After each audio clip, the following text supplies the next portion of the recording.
Thousands of murders are left unsolved every year. Currently in the United States there are over 250,000 cold cases or unsolved murders. Join us now on Murder Mystery Mondays as Steve the Medium tries to solve the cases or provide insight on the motives of the people who commit these crimes. Shannan Watts was murdered by her husband Chris Watts in their home in North Carolina. All of her friends and family thought that she and Chris had the perfect life. They owned their own home in Fredericks, and had 2 daughters and a son on the way. While the murder itself is not a mystery, the motive is.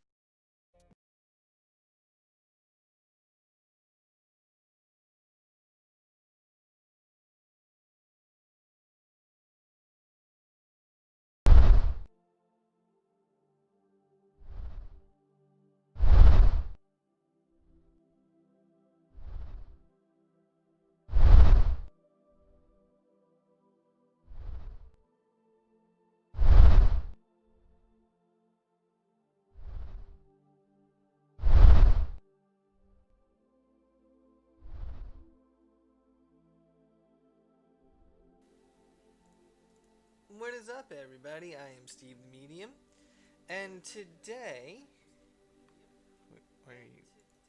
We have the Murder Mystery Mondays. So today we are going to be talking about Shannan Watts. Shannan Watts was in a very interesting relationship with her ex-husband, her now ex-husband Chris, who was cheating on him. Um, but big but. Okay. That wasn't what caused her death. So, what actually ended up causing her death was the fact that her husband Chris did kill her and the kids. Um, but what led to it is really what everyone's having a hard time trying to figure out. And uh, one of the things that I've been looking into as I've been researching this case was the first thing that came to me was money. Okay, so but I'm going to talk about Shannan for a few minutes. Okay, she's someone who suffered from a lot of physical health issues. She had lupus. Okay, I'm going to bring that a little bit more forward. There we go. She suffered from lupus, and she also suffered from depression and anxiety, just like most of the people in this world now. Um, but she was pregnant with their third child, which was a boy. And Chris, who was the only one that was bringing in a stable income, had an issue with it because not only did he have the mistress on the side, but it was another mouth to feed, and they really weren't going to be able to afford it. So the biggest problem was, well, now what do I do? So he ended up having a fight with Shannan. He was intending on trying to leave her. She begged him to stay. And I kind of feel like that there was a bit of a guilt trip going on with her, where she was really trying to guilt him into staying. But ultimately, she kind of lost that one because he ended up killing her first, and then he ended up killing the kids. And um, that's what we're here to find out. We're here to find out why. So again, the first thing was money. And that was like the biggest of all of them, really. Like um, how do you really go about handling that? Like if you're dealing with a wife who constantly suffers, right? And all that. How do you deal with that? And not to say that you go and you kill the person that you supposedly love. But yeah, that seems to be what happened.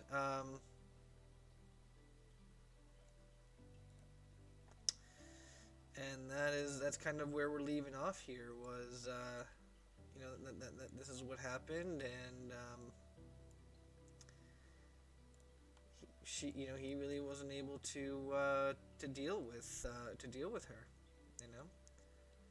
Yes, he had a mistress. I think her name was Nicole. poll. I'd have to look it up again, but yeah, it shows that he told her that, and yes, everyone watching at home, not live on Twitch. This is my cat's tail. He loves coming up here. Um, but he had a mistress, and according to her, she said that he said that he was no, he was getting divorced from her, and the divorce was finalized. When he killed her, he was actually trying to help, enlist her help in finding an apartment. Now, mind you, he also killed the two kids by suffocation, Bella and Celeste. I think the kid's name was. But yes, he had a mistress, and he was intending on leaving her for him. But when they had a fight, the kid, the oldest, which I believe was Bella, heard something she wasn't supposed to hear, and that's what kind of brought the downward spiral. So, Sweet Jelly 7 from Twitch asks, "Can I ask a strange random question?" Go right ahead.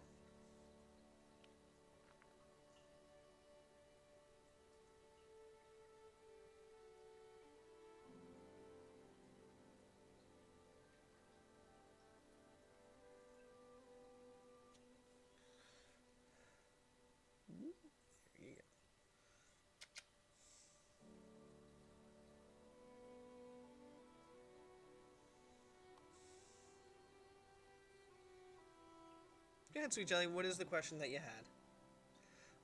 And while I wait for that question, can you continue going forward? The finances, the stress of having another child, dealing with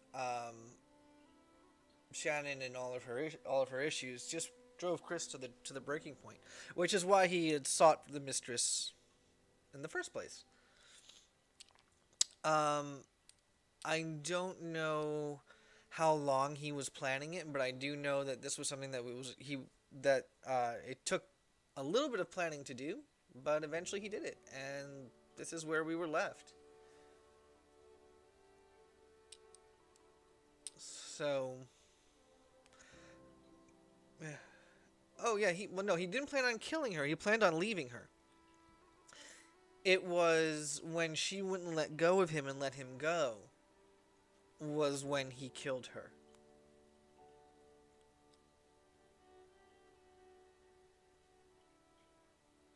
So not your fan asks, oh he was planning on killing her, and the answer to that is no. Um, he was looking to just to leave her, but he realized that she wouldn't have a hope and a prayer of being able to take care of those kids on her own either. She worked for an MLM company, and she really wasn't bringing in a lot of money. So, there was always fights about finances, and now there was another mouth to feed, and there were some promises on her end that weren't fulfilled. Now, there were some issues with her ability to hold a job again because of her condition. She wasn't when she had a issue with her lupus. The amount of physical discomfort she was in actually stopped her from being able to hold what you would call a regular job. And she didn't work a lot, so and she wasn't getting paid a lot in the MLM.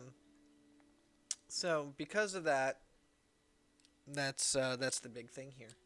That was the other thing. He was the moneymaker of the family, and he was like, look, I can't do this. I love you, but I can't afford to feed another mouth, right? And that's really what brought us to where we are. Just so everybody knows, he is serving, I think it's 5 consecutive life sentences, if I remember correctly. Anyway, he's not getting out. There's no possibility for parole. Death sentence was commuted because of the family. They said that they felt that enough people had died, so that's kind of where they were with that. So, kind of just trying to bring her forward. To correct a few things, she didn't watch her kids die. So he killed her first. Okay? And then it wasn't the same day that he killed the kids. There was a gap. And so what happened was is that he killed her, put the body in the garage. And the kids kept asking, "Hey, where's mommy? Where's mommy?" And finally he had had it, and he felt the only way he was going to be able to move forward, even though he kept telling his mistress how much he loved his kids, was to was to get rid of the kids, which is sad. But that's how he felt, that it was the only way for him to be able to move on, which again is really really sad.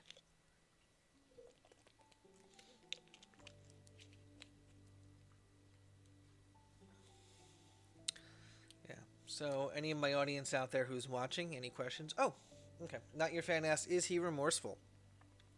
The only thing that he's remorseful about is that he married her in the first place, and according to her, he feels that he is a sucker for hard luck cases, and that um, he felt that because of her condition, that he would have a little bit more control over what goes on in the marriage when it was really her who had most of the control. Okay. So, Jelly 7, you asked the question: when a spirit dies, do they remember? Do they remain that age in spirit? It depends on them. It depends. It depends on them. Um, if they, in my experience, if they die young, then yes, they tend to stay in the age that they were. People who die either from natural causes or they die earlier on in life, they tend to try to appear uh, when they were the happiest in life. Right. But yeah, yeah, definitely a jerk. You're not wrong there, Pocahontas. Um, but I feel like another part of it was um, she was very, very pushy and needy, which is what he craved in the beginning because he felt that if somebody needed and wanted him, they'd also be very devoted to him. Where it turned out he needed to be more devoted to her, right? So that's kind of, the big thing was that, um, he kind of got into the whole relationship and the marriage thinking that he'd be the one that would, for the most part, be served and whatnot, and it turns out not. And he couldn't handle that. Now, I want to make it clear this guy was not a narcissist, right? It wasn't all about him. In the beginning, when he was with her, there were true mutual romantic feelings. It was when they got married and they moved to Fredericks, North Carolina, and they got the house, and the first kid came through. They had one kid and then another, and then one of the kids, and I think it was the second birth, but don't quote me. Um, excuse me. Uh, had made mention that she had made mention that one of the childbirths was very difficult and life threatening for her because of her condition. So that caused a another problem. And one of the things that I'm being told that went through his mind was, if she doesn't make it through this pregnancy, then what am I going to do? Okay. No, he's really not a narcissist. Because again, in the beginning, he really was all about her. It was him going into the relationship being all about her with the expectation that that would be reciprocated a lot more than it was. Most of the marriage was him kind of being devoted to her, serving her, giving her what she wanted, where she really didn't give him a lot of what he wanted. So for him to want to exit the relationship really wasn't the wrong thing to do, as long as he was still willing to try to support the kids, but it would have also forced her to get help and financial help, so that she could support the kids as well. I mean, my personal belief is that if you're in a relationship and you're not happy, you don't stay in the relationship. I mean, it just kind of seems silly to me to do that, right? If you're unhappy, why are you staying in a relationship? So I don't disagree with him for wanting to leave the relationship, but I do feel like maybe there was a better way of doing it, right? Um, so there's that. But she also wants to bring forward that even though all that tragic stuff happened, where she is now in death is a much more peaceful place than she was in life. She's not dealing with the disease. She's with her children, um, and she's content. And now, unfortunately, he's not content because he's in there. He's in prison for his next several lifetimes. But again, he made his own choice, right? And that's really it. I also want to draw some cards just to kind of to talk about or to look at what the cards have to say for her death and for her. How does she forgive him? Not in the sense, Kim, Honeybee Kimberly asked, does she forgive him? And the answer to that is not in the sense that you would think. She forgives him because she has a higher understanding of how things are now that she's in the afterlife. But she's not happy that he did it, if that makes sense. Not Your Fan asked, how does she feel about all the media attention? Um, she feels exposed, is the best way to put it. Um,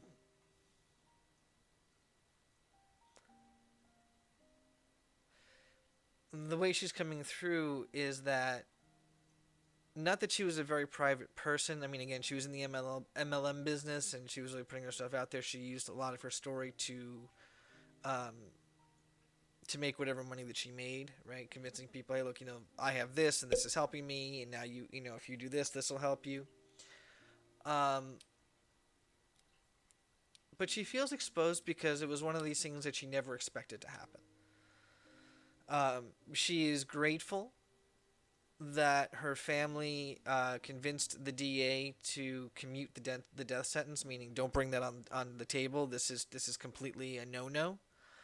Um, the family had felt that there was enough death, so they said no, we're not doing that, right?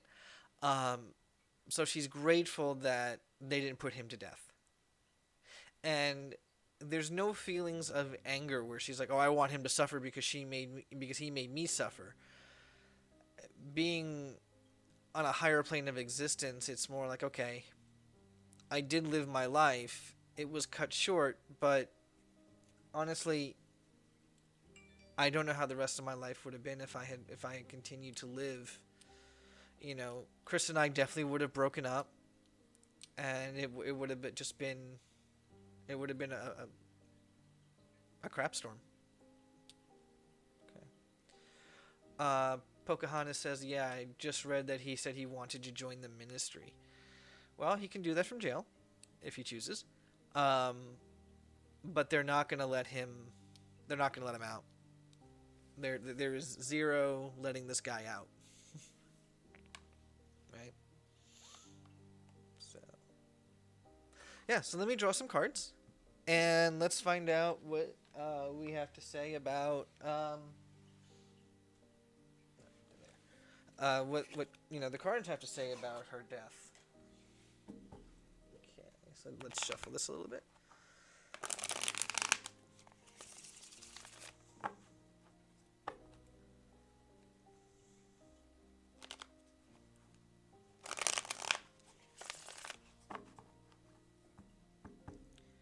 So we're gonna ask Shannon to have me draw 7 cards and see what she says about that.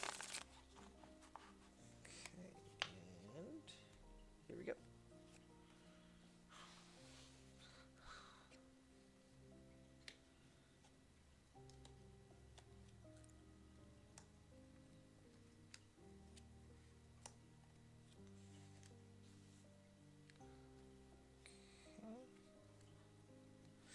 Right, let me see if I can bring the card cam in here.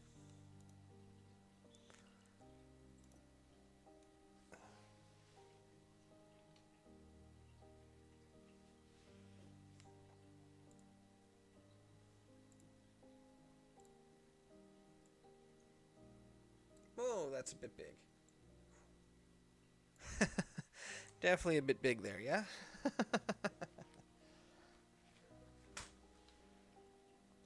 Alrighty. So, the cards regarding her. The first one is the card of the Seven of Cups in reverse, which is...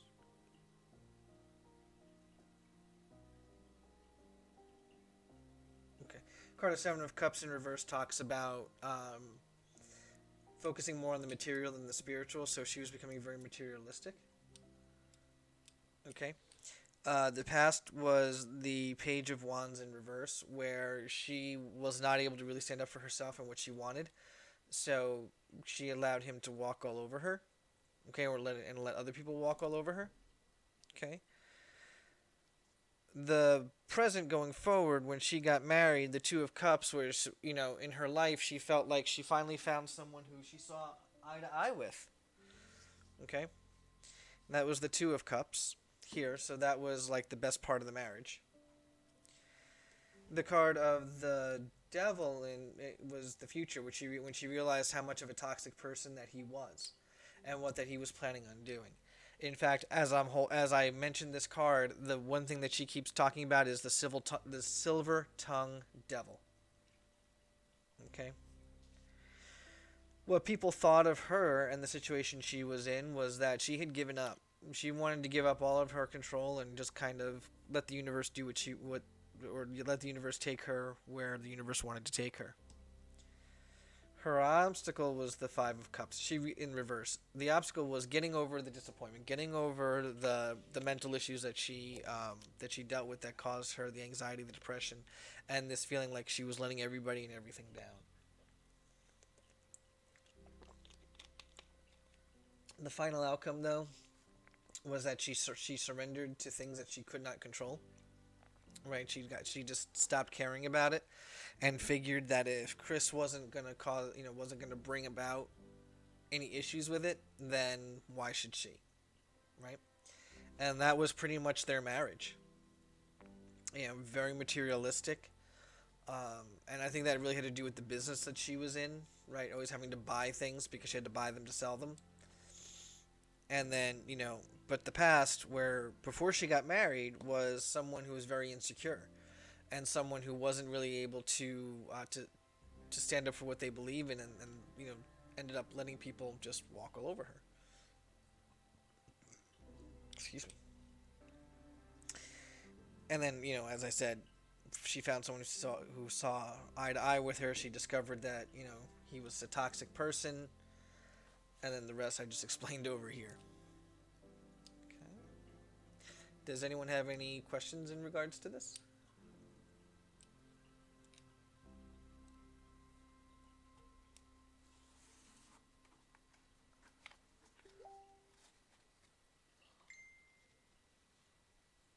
I think I just heard a Facebook.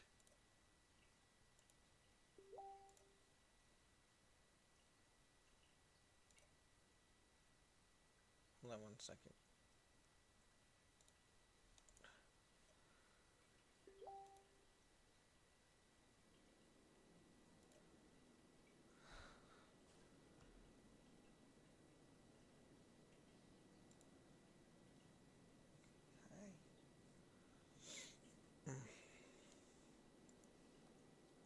Okay, there we go. So, was the mistress a single white female? Yes, she was. Yes, she was. Yes, she was. She was definitely a single white female.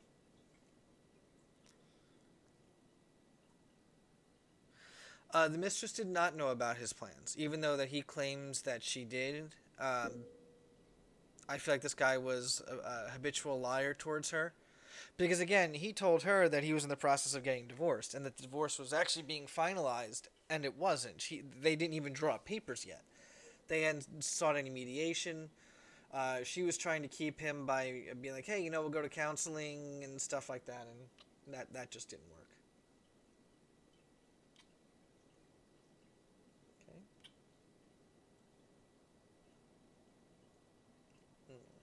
Look at you. Yes, kid. Yes, I know you want to be part of the stream. So everyone at home, say hi to Stash.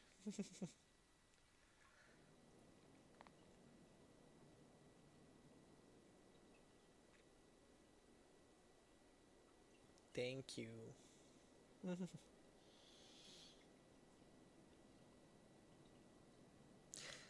Were there any other questions that I can answer for the murder mystery for Shannan Watts?